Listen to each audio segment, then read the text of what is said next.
It's really good to have the opportunity at long last to actually meet you rather than just seeing your name in print and talking on Zoom. It's a great pleasure for me to be here and to meet up with you.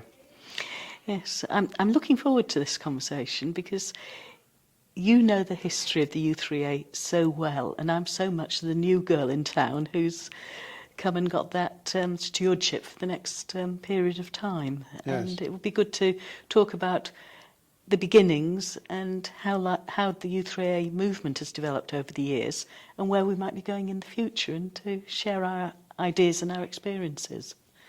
The starting point, in a way, was a sense that the older age should be looked on more positively and obviously less negatively. In fact, I find it difficult sometimes now to believe how bad the imagery of older age was in the 1970s. Even amongst medical people, you know, there was a sense of older age being over the hill. Oldness was very much identified as illness. Yes, it was a strange environment really back in those days. I can remember that there was almost a split between seeing those people who are the poor old people who couldn't do anything, and a sort of different class of people who were I suppose the intelligentsia or the better off or whatever, who were seen as still having a contribution to make. It really was stark how much differentiation and lack of awareness there was, that, you know, the fact that people were given age did not mean they had no contribution or nothing to give or to learn or to do. Of course, a lot of the people at the time hadn't realised what a huge change there'd been. They didn't realise that for the very first time in human history, there were communities, societies, with a huge echelon of people who weren't working. I mean, the normal adult life throughout the 1,000,000 or 2,000,000 years of human activity has been that you grow up, work and drop down dead. And the world had changed. The retirement is a very, very new term. The idea of u3a or of some kind of later life learning community was already there with the models that were developing in Europe. I'm thinking particularly of in France and Toulouse. But the decisions made in the UK were somewhat different. And it'd be interesting to know how much your community development type background influenced the way forward. Yes. Peter Laslett it was who brought back the idea of the third age and also of the University of the Third Age from his French connections. And they developed the idea of stages of life rather than birthdays being the monitors and the gateways. And he was very keen to start the University of the Third Age in Britain, but he recognised the biggest weakness with the French u3a was, of course, that if you haven't got a university on the doorstep, you didn't have a u3a. Yes, and also I would guess that the emphasis would have been on the kind of courses that universities offered, whereas, of course, once u3a started to develop, they started developing groups and interests that you would never find in any normal educational establishment. That's right. Peter Laslett was critical of every organisation he was involved in, including the u3a for that matter. But he did regard the university system as having become a rat race and was failing in its duty as a university, and regarded the u3a as a superior example, going back to almost the medieval model of the university, of a coming together, of a colloquium of people sharing their knowledge and skills. So if you had to sum up in just a couple of sentences, what was the initial vision for the u3a? I think it was political. It was the idea that we would demonstrate that older people could look after their own affairs. There's one very important practical reason why the u3a has been successful. From the very beginning, we had £9,000 from the Nuffield Foundation. Michael Young did a very hurried application. I remember James Cornford, the director of Nuffield Trust at the time, saying to me it was an awful application, but Michael Young's reputation was such that we daren't not do it. So we had £9,000. We spent a certain amount of that money on an Easter school, out of which about 14, 15, the first u3a started. And we made a decision to split the rest of the money two ways. Half of it to help with, you know, other u3a starting.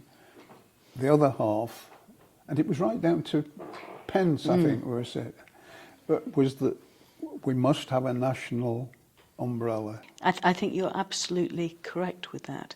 But I think one of the things that struck me is that there's sometimes too much of a us and them feel when people are talking about the u3a locally and talking about the trust. They're independent, but they're not self-centred. Or they shouldn't be. They should be playing by the rules of the game, which is a charity they've set up to be. And while on that point, I think it's very important. I think that some u3as, in their induction of new members, are not stressing with them what the principles are. I think you're absolutely correct. One of the things that I long to see is you will have heard the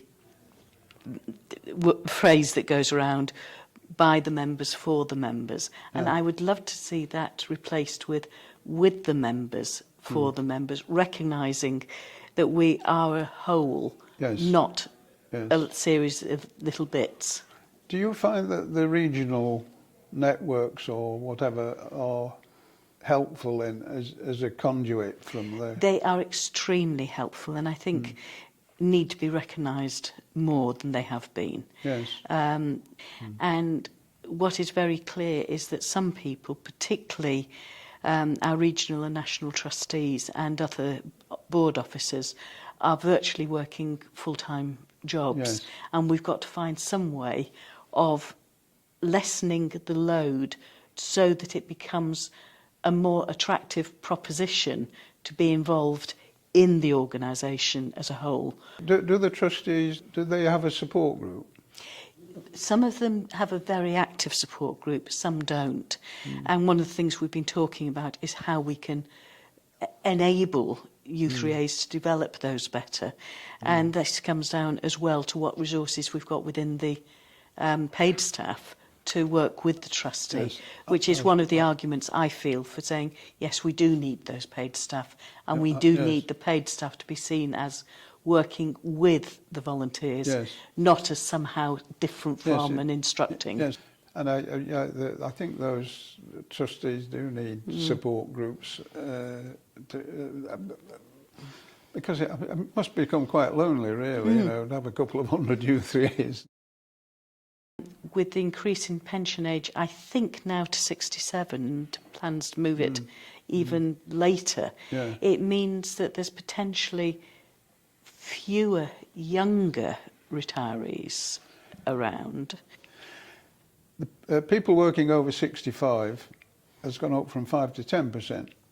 But if you follow the numbers, the biggest number of all is the increase in population from 56 million to 68 million. Yes. I think there's another dimension which isn't around the number of people in that age group, but around the expectations of people in that age group. And if we go back to the 1980s, then it was less common for women to be in full-time employment. Yes. Both men and women are very much part of the working population, which has meant that for many people moving into or towards retirement, they are acquiring grandparental duties. And the number of times that you will hear people within u3a saying, but we can't do this at that time because everybody's going to be doing their grandparents' bit. Yeah. And it could be that though we may have in absolute numbers a greater number of people within our demographic, that those people have got different responsibilities from what we're expected of them in the past. I think that's fair.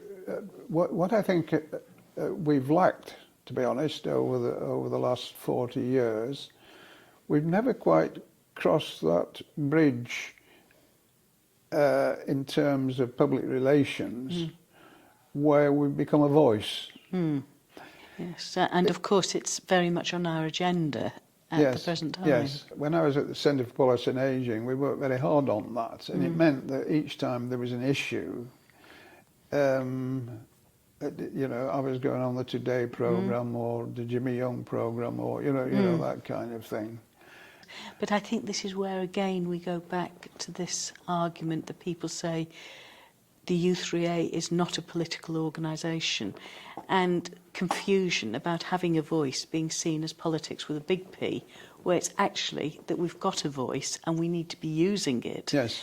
Because it's absolutely right to be raising awareness of issues and suggesting ways forward. Yes, if you're moving forward on this sort of thing, and are getting the phone calls from the BBC or the Times or whatever for comment, then as long as you keep within that framework of what the third age is, and the idea of positive ageing, the idea of social interaction, then no member of the u3a, however critical, can argue with you. You know, by and large, it's a success story. I feel very strongly about that. It's just, and if you'd have told me in 1980 that there'd be 500,000 members in Well, wasn't it that you were hoping to get 100 groups at most? That's right.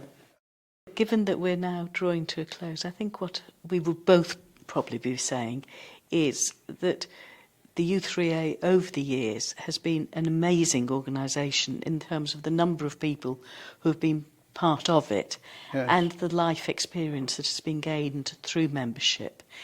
And the big thing for the future is to ensure not only that the u3a continues to be a living organism, but a thriving organism that's attractive to people who are entering the third age over the next, now and over the next 5, 10, 15, 40 years. Well, with your enthusiastic and ebullient chairmanship, it's a good start for those next years. Thank you so much, Eric, for this conversation. Not at all. I think we've stayed friends through it, haven't we? I think more than a friendship. Great affection. Thank you, Let's Eric. call it great affection. It's been a delight.